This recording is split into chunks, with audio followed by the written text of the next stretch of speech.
Boche gold and diamonds. Buy now pay later. പിണറായിയുടെ വീട്ടിലെ E D റെയ്ഡിന് പിന്നിൽ കോൺഗ്രസ് BJP ഡീലാണെന്ന് MP രാജേഷ് പറഞ്ഞു. ഇന്ത്യയിൽ ഏറ്റവും വിശ്വാസ്യതയില്ലാത്ത ഒരു അന്വേഷണ ഏജൻസി രാഷ്ട്രീയ വേട്ടയ്ക്ക് മാത്രം പൊതുഖജനാവിലെ പണം ഉപയോഗിച്ച് തീറ്റിപ്പോറ്റുന്ന ഒരു സംഘമാണ് ഇ ഡി.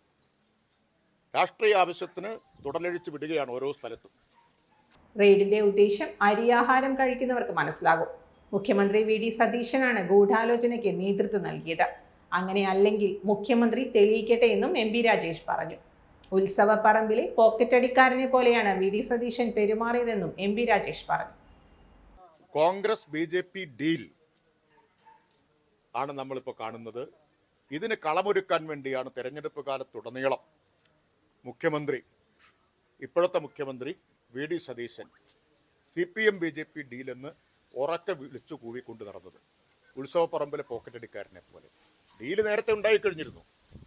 തെരഞ്ഞെടുപ്പിൽ വളരെ തന്ത്രപരമായി BJP വോട്ട് മറച്ചു കൊടുത്തിട്ടുണ്ട് കോൺഗ്രസ് അധികാരത്തിൽ വരുന്നു എന്ന് ഉറപ്പാക്കാൻ. അതിനുശേഷമുള്ള വേട്ട ഇപ്പം നടക്കുകയാണ്. ഇതിനെ നേരിടാൻ ഇടതുപക്ഷത്തിനറിയാം. ജനങ്ങളെ അണിനിരത്തി രാഷ്ട്രീയമായി നേരിടും, നിയമപരമായി നേരിടേണ്ടത് നിയമപരമായിട്ടും നേരിടും. Time kids pre school, Mannannur road, Vaniyamkulam. Dot view news. കാഴ്ചകളാണ് ലോകം, കണ്ടു തുടങ്ങുക.